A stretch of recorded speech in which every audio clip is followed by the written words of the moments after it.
move to our next item, and that will be a presentation from Berkeley Copwatch, and presentation in particular from the co-founder of Berkeley Copwatch and a longtime community advocate, Andrea Prichett. Thank you for being here with us. Looking forward to your presentation.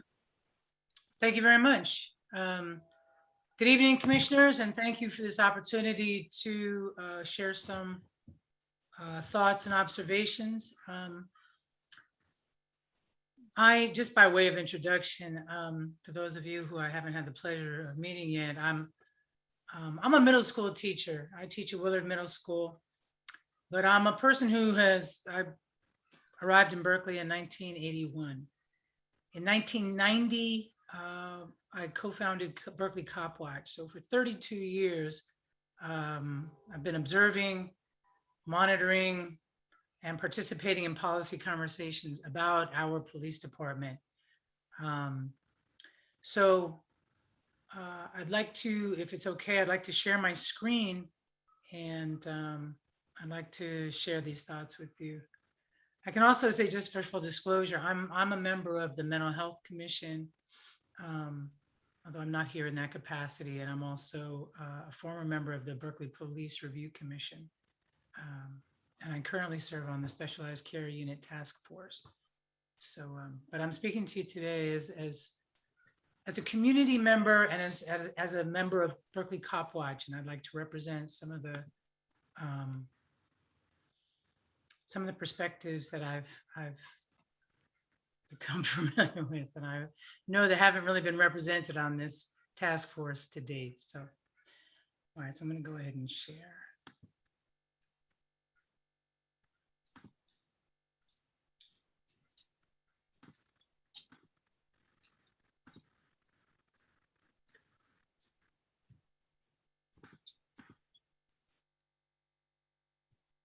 All right, I'm hoping that that's clear. All right, so yeah, why don't cops carry water? Let's take a look. So, as I mentioned, Berkeley Copwatch has been around for quite a long time. Sorry to interrupt, Ms. First. Is it possible for you to full screen it, if that's possible? Sure.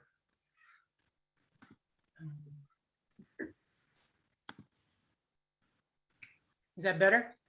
Yeah, thank you. Great, thank you. And I'm hearkening back, in Berkeley Copwatch, we don't share a particular ideology. We share a concern about policing and a desire for accountability, and a desire for community-based accountability is how we like to describe it.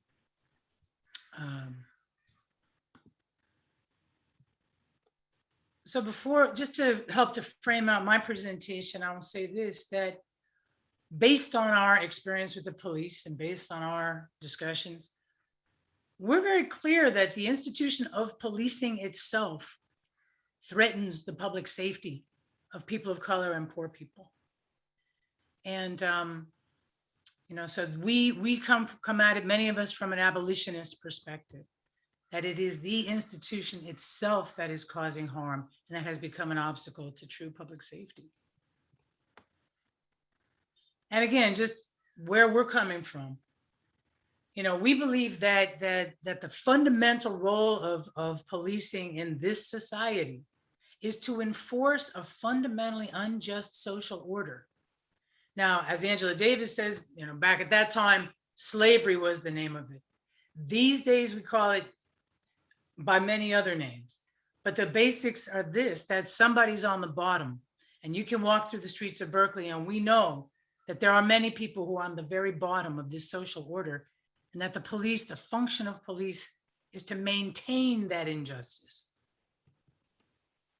So yes, the historical role of police, it's become very, many people are more conscious these days, and they understand it, that policing has its roots in slavery and in preserving and maintaining the institution of slavery. And we understand that the role of police, as it began, alongside the Industrial Revolution in the Northeast, it was about breaking strikes. It was about, again, making sure that rich people stayed rich and poor people stayed poor. And these days it looks like gentrification in our town. And we know that it's not just, we have the situation with encampments in Berkeley right now, and massive, what we expect to be much more massive homelessness and displacement, with the end of unemployment benefits and eviction moratoriums expiring. Yes, we expect to be much more need in our town. And the question is, we're at the crossroads. How are we going to respond? We also have to remember that here in Berkeley, when we look around Berkeley and say, oh my gosh, it's gentrified, how did that happen? We have to remember the systematic and violent role that the police, Berkeley Police, played in the war on drugs in West Berkeley. As a teacher, I've taught children who have expressed their terror, what it's like when the police kick in the door and there's guns to their 8-year-old heads, and how that impacts them. So I'd like to point that out. The other thing I just want to, when we talk about the role of police in Berkeley, yes, it has been to maintain this unjust economic order, but I also noticed this. In my experience on these various commissions and watching, I'm a keen observer of city government and its functioning. Let's remember that the police are part of the executive branch of government. But increasingly, as they're invited to participate in task forces and sit on committees and so forth, that they're more participating in the legislative branch of our government. And when we ask their advice and they say they don't like a proposal, how often it's like a veto. It's like a de facto veto. Well, I guess we can't do that if the police don't think it's a good idea. And I want us to be aware of that and wary of it. So one of the things that I need to chat with you about tonight is why so many in our community actually don't trust the police, and what has happened over these years. And it's not just a year, it's a longer arc, my friends. So we have in the city a history of police corruption, which does not get the attention that it deserves. And there's also a history of injustices by police that are not addressed. That BPD has refused consistently to acknowledge wrongdoing, has failed to address, doesn't even admit to racial profiling. So yes, this undermines the public confidence. As you sit on this commission, what can be done with the police? What can a police department accomplish without the trust of the community? I've spoken with friends. I say there's a difference here. There's the performance, and I'm coming to you as somebody who went through the whole community policing fad in Berkeley, where they said things like the perception of crime is more important than the actual presence of crime. That what they talk about is, so I guess what I'm concerned about is the performance of safety rather than actually addressing our safety needs. So let me show you. I'm going to take you back to a case that happened. I served on a subcommittee of the Police Review Commission in 2007, where we took a look at the investigation of Sergeant Kerry Kent.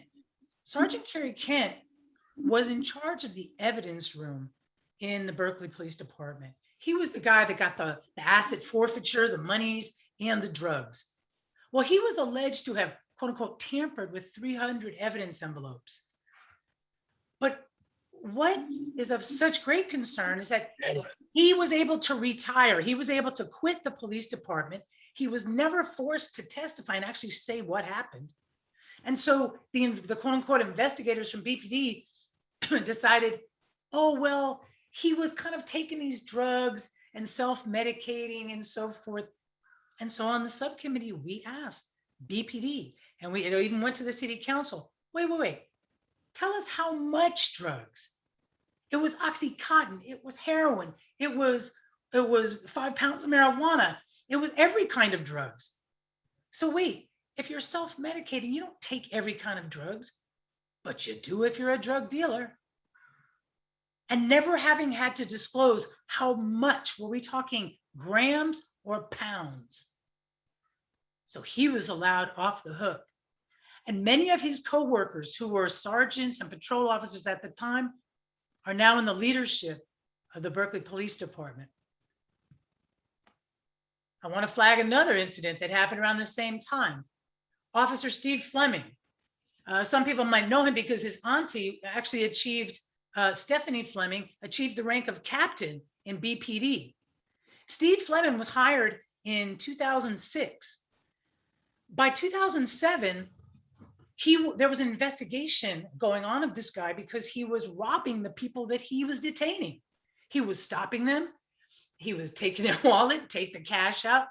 I have a binder at the Copwatch office that has all the, before the Copley decision, we had access to these things. So we have ample evidence of this guy, but what's incredibly outrageous is that he retired, he left the department, so he didn't have to answer for his crimes. Guess what? He was rehired somewhere around 2009, and he is present and on the force today. You can go down and say hi to Mr. Fleming, Stephen Fleming. His number now is 69. It was 2 before. But again, why don't we trust Berkeley Police Department? And I'll tell you this, Kayla Moore, as many folks know, is transgender, African-American woman with schizophrenia. She died in her own apartment as the result of a wellness check. Her friend asked, please come and help her. Police officers escalated the situation and she died under a pile of 6 cops. BPD's never said sorry, has never admitted wrongdoing. And the imperative of the city to insulate itself from liability means that it doesn't get to revise its practices. Because if you don't admit you did something wrong, then there's nothing to revise, right? Last week, I was contacted by a family whose adult child died. And they believe that he died as a result of a mental health disorder. And they're concerned that the role that the BPD played may have contributed. This problem is ongoing. But it's, again, why don't we trust BPD? Well, because, you know, as Moni Law mentioned, she was actually hit in the head. Many of our, you know, there were 7 plaintiffs in a lawsuit against the city and the BPD because of their conduct at the Black Lives Matter protests of December 2014. And yes, there was mass gassings. It was a free-for-all. There was less lethal weapons shot in every direction. There was mass gassings on the street and so forth. And BPD was evaded accountability. They make recommendations that they are not willing to actually abide by. But in this situation, 7 plaintiffs were awarded $125,000. But part of that agreement was about requiring officers to file use of force reports. And again, here's an article from 2018 that's talking about how months and months later, you know, still officers are not recording all uses of force. And this has been an ongoing issue. This should not be an issue. So yes, now, so after kicking the can down the road and after exhaustive deliberations and so forth, yes, we have a new use of force policy that says that the factors used to determine the reasonableness of force, well, the apparent immediacy and severity of the threat to officers. Let's just take a look. I want to share a little bit of video with you. Because this is what will never make it to the Police Accountability Board, will never come before the old PRC. This is what's happening in our streets. Now, this is video I'm going to share with you that was published by Berkeley side, we also received video, which with audio. Berkeley side decided to delete their audio.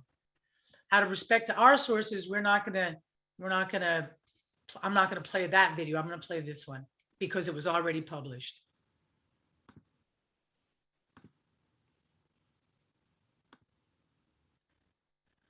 So this happened on San Pablo and Derby in December, just some months ago. The man was alleged he was being stopped for a traffic violation. And he drove off in his car.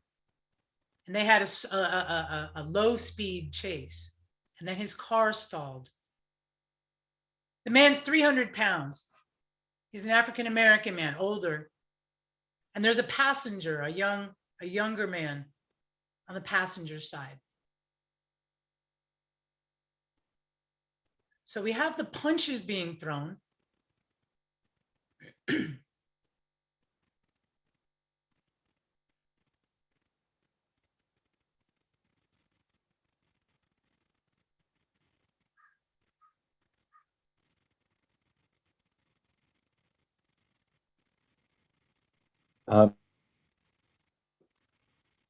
Hang in there. Ms. Prichett, I do want just you wanted to speak. say that we can't hear anything.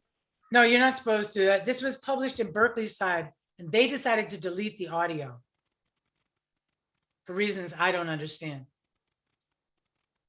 But what you'll see is an expandable metal baton being used. Here it comes.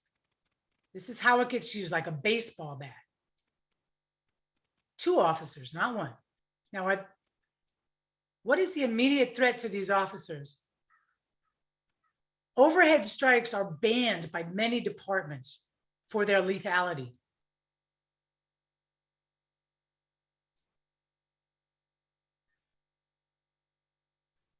Now, please bear in mind, this man is considering exiting the car, but bear in mind that he's being approached from 2 sides.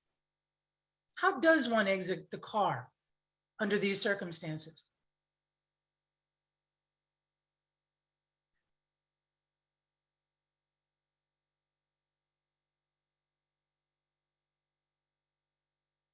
The passenger was not a suspect.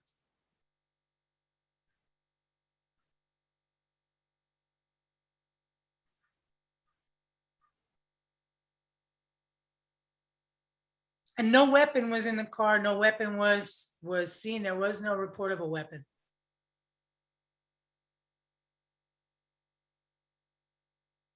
This man's name is, I don't know that guy's name. The other guy is David Frazier.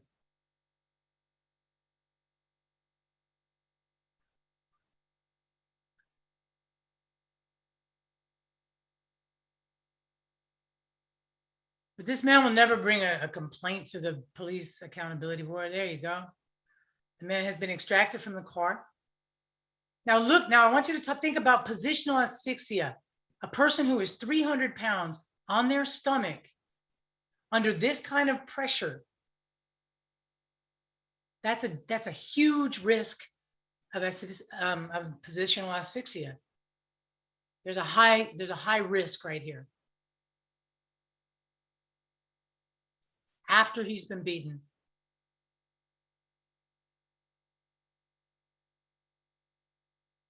You can also wonder when Nick Jr. tells you about the number of officers at a police stop.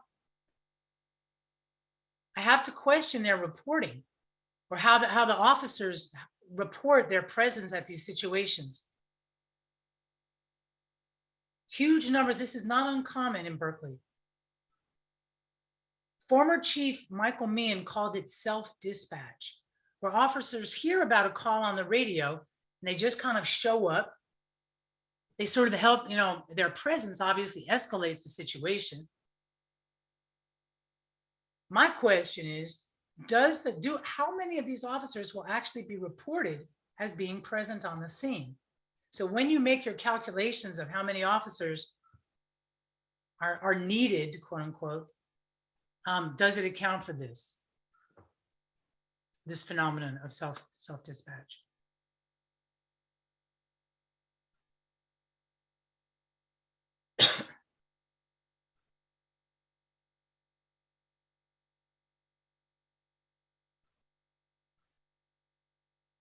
So if they're working this hard to stand him up, some of us would infer that he needs medical attention.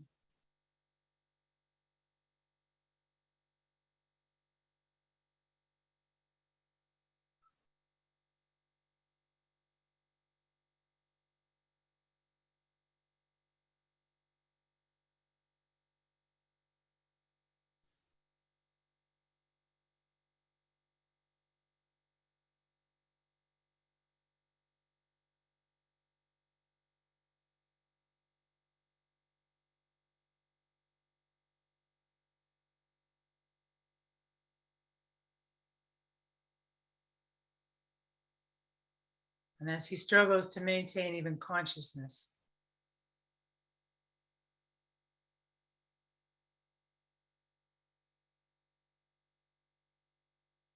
I think you get the idea. I'm going to stop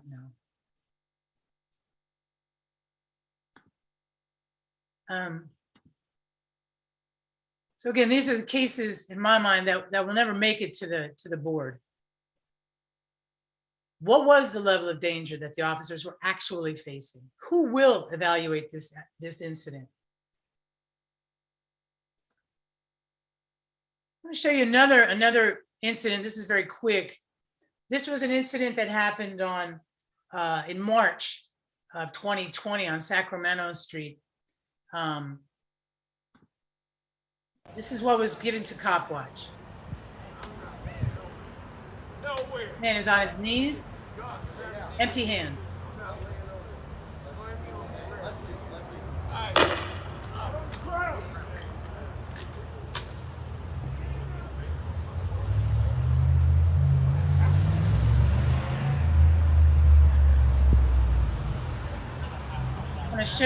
I want to show that to you again. I want to ask you, how in danger do these officers look? Nowhere. How scared do they look?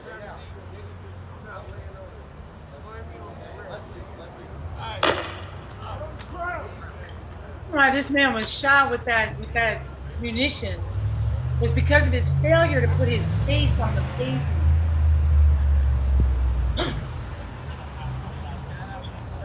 There had been an allegation that he had a knife, and he explained he had repositioned his knife when he was in the liquor store. We couldn't find this man. We were trying to say we've got evidence that would be helpful to the case. I don't know. I think like a little. We put out a press release and a call. Well, we couldn't get information from the police department fucked up. Why couldn't they have for quite a while. They could have just did a karate chops on him, right? Couldn't get information from BPD about this, so we put out a call, a press release, asked people. We actually ultimately got responses, but same day, the chief of police publishes in Berkeley side, releases to Berkeley side, a still shot of a man with about a 2-inch knife. And so it's true, but it's a still photo. He didn't release any situation. He said, Chief Greenwood said, he was so proud of his officers because this man was demonstrating the symptoms of suicide by cop. And fortunately, his officers were able to peaceably restrain this guy without a lethal incident. The use of potentially lethal munitions has been normalized in Berkeley, and it's a regular part of our police officers' work. Go on. Nowhere.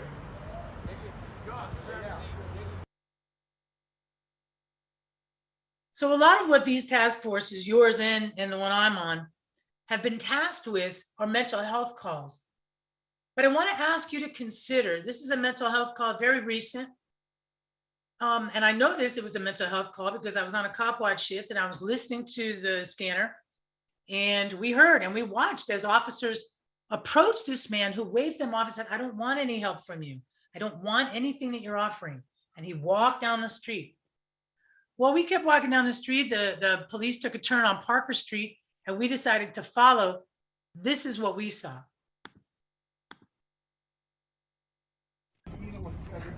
Yeah, I think we should do that. Let's try to get him into one of the cars. Here. All right. Let's try to I'm gonna pull up. help her stand up, okay? Bring her bag with you. Come on. Yeah, have him reroute. That's 11. Sergeant, I need some help, We're please. gonna get you help. Come on.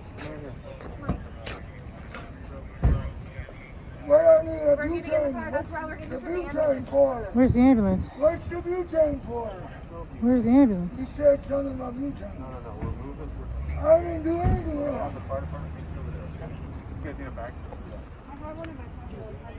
Good stuff, guys. Please help me.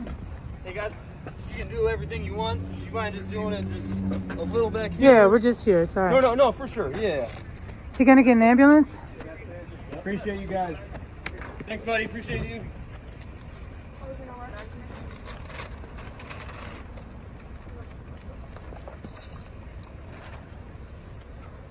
Hi, Brandon. How you doing? Good, man. How are you? Can you guys have any We have water? officer number 7, Second. S11. He just asked for water. I just.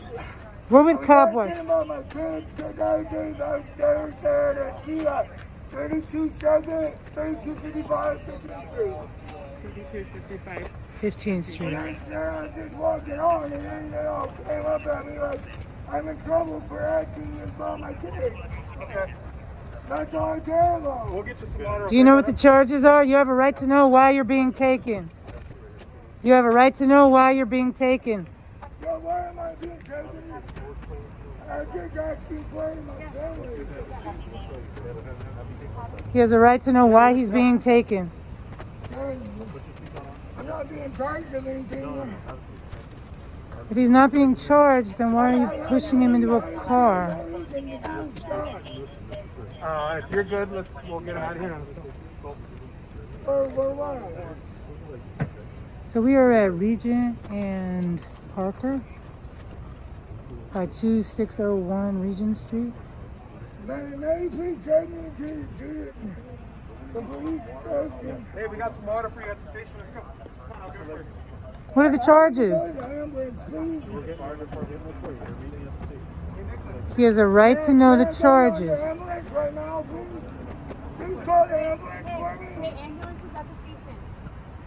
There's one to come right around the corner. They're right around the corner down there. Can you call for an ambulance, please? So he's asking for ambulance, he's asking for medical attention, he's asking for water. There are no charges. No, don't come pick me up right here. They always do. I just need to call the ambulance, please. He's asking for medical attention. And he's asking to know his charges. What the hell?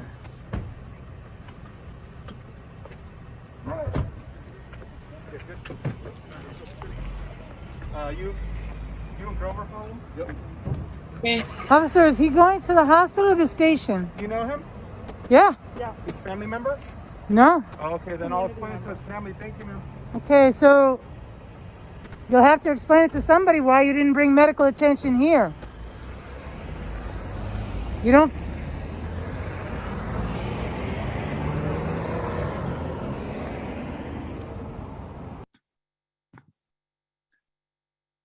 So,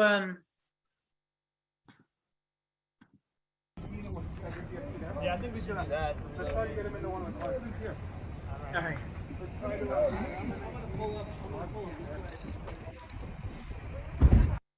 So when I tried to follow up on this incident and find out, well, was that a 5150?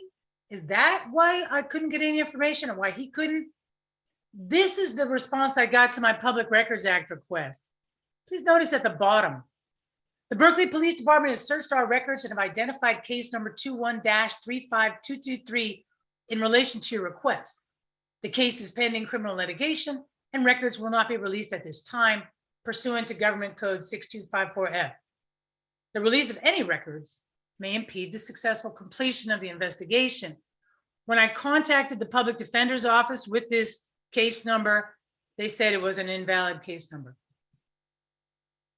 So again, these incidents are not isolated. This is not, You know, this is what's happening on the streets of Berkeley. You know, and I have to say that there are incidents in which if the person involved is African-American as the victim, there has been a noticeable reluctance on the part of the police to charge the perpetrator. Oh, it's just bad judgment. Oh, he's just a kid who didn't know any better, etc. Meanwhile, African-American people are getting guns pointed on them and not even a sorry afterwards when it's for no reason. Yes, and African-Americans are much more likely to have violence used on them. So yes, I hope that you task force members will talk about what Ben Bartley called in his initial legislation, the footprint of policing. And how does this violence ripple out? How does this violence and this kind of policing erode trust in the institution to the point where the institution itself is unable to do the job that it's supposedly set up to do?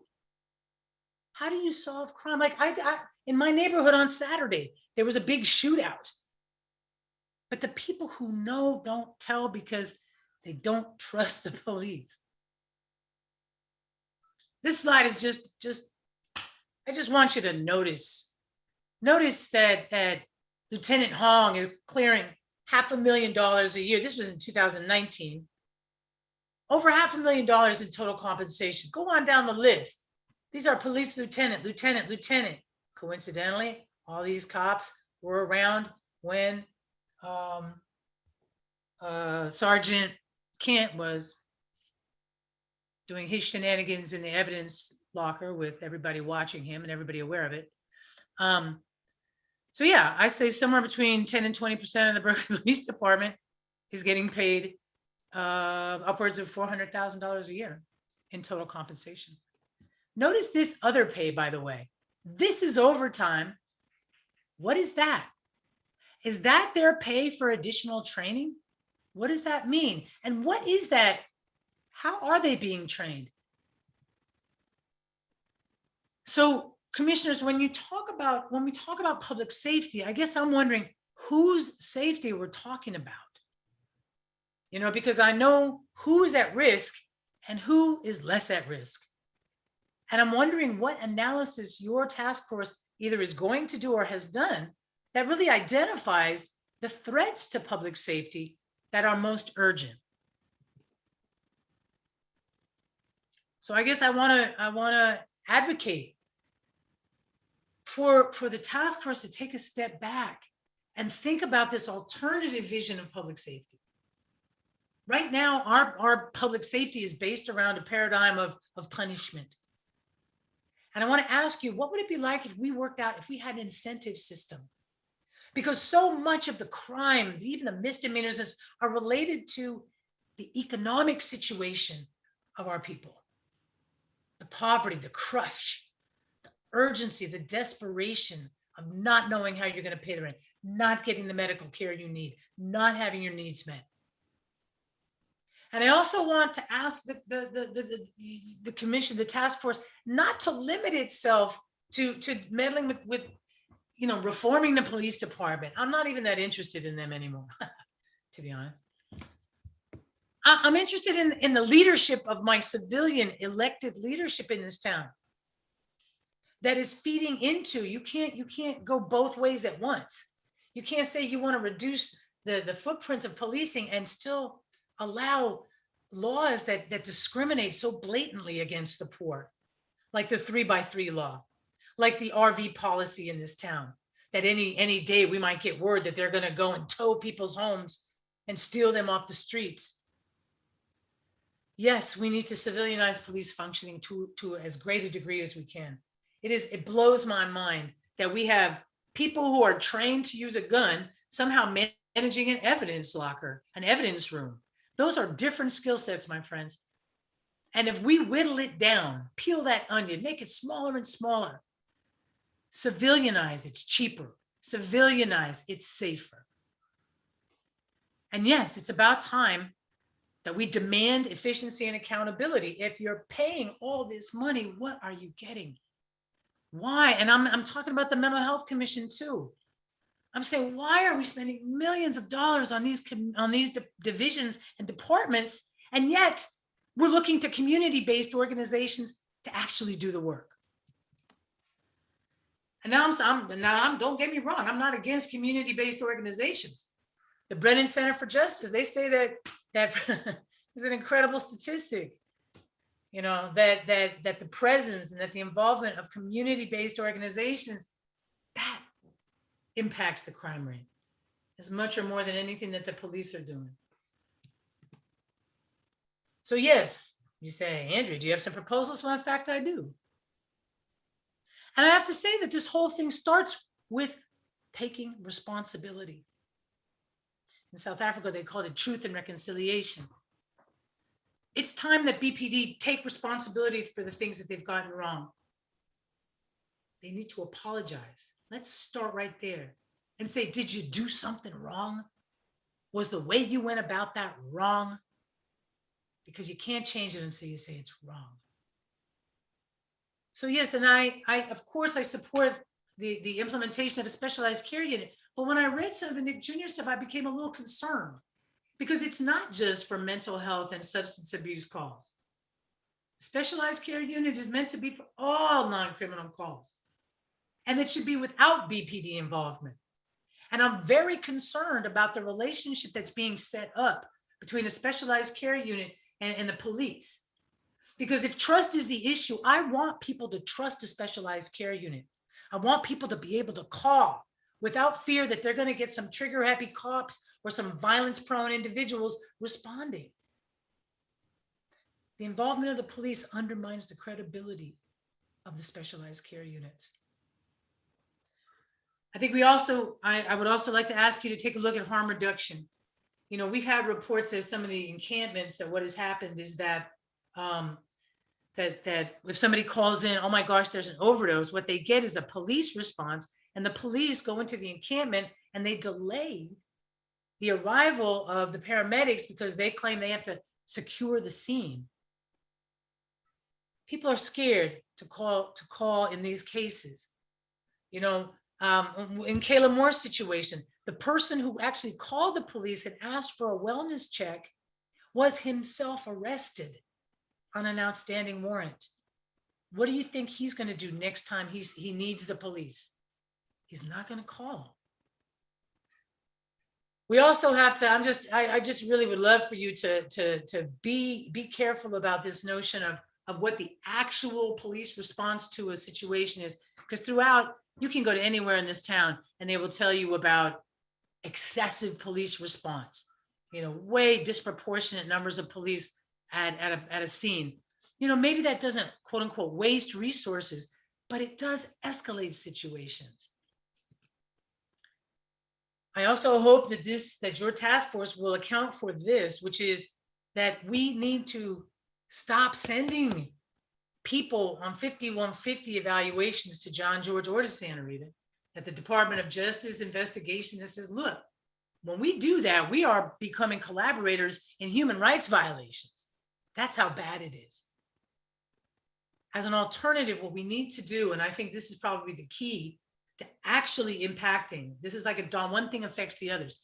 If we had more respite centers where we could take somebody who is having a severe mental health crisis and let them get stabilized, let them stay there for 2 weeks while wraparound services, while connection to services are made, and this person, their situation can't be stabilized. Guess what? That doesn't just affect that person. Because if that person is unhoused, they're in an encampment somewhere, either getting, you know, just driving other people, you know, to violence or to anger or to, you know, so it impacts lots of people when we care for those people with the most severe mental health situations. But we also need to stop adopting torture devices. You know, this creeping idea that like spit hoods are somehow a good idea. And that falls right back at the doorstep of the city council. They approved that. And the issue of tasers, our police department has been eager to get tasers and that would now apparently BPD has allowed, canines are okay to apprehend criminals. We have to move our heads out of this notion of torture and punishment. And we have to shift into, instead of the performance of safety, you know, when there's a shooting on the corner of my neighborhood, yeah, sure, a bunch of maybe bike patrols or car patrols, but we're not getting at the actual causes of these things. And we're certainly not asking the police, what is their success rate in solving crime? We have not demanded enough of them in terms of actionable, reliable data and analysis. And I think it's high time we do. All right, thank you for hearing me out. I really appreciate that opportunity.